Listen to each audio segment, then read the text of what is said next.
ñu lire leen communiqué bi joxe tey situation bi tey alxames ñaari fan ci weeru avril ministère de la santé et de l'action sociale jot na résultat wu examen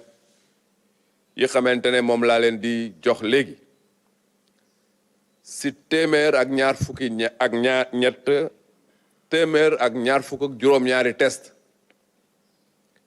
juróom ñoo ci positif juróom yi ñaari cas importé la ñett yi cas contact la yu ñu doon suivre ma leen di yëgal dem ne tey bésu tey bi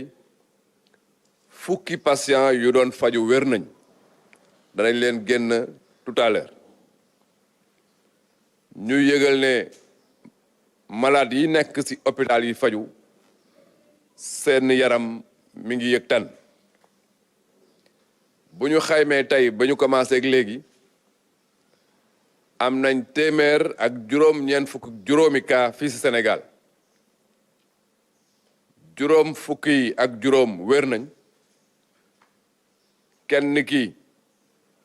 mooy suñu mbokk Pape Diouf bi fi suñu borom jëlee ak benn cas bu ñu évacué may yëgal ne fi mu nekk nii téeméer ak fanweer ak juróom-ñett ñoo nekk ci hôpital di faju ministère de la santé et de l'action sociale mi ngi leen di demander ngeen continuer di respecter consigne li leen jox pour que xeex bi ak coronavirus bi ñu mën ko gagner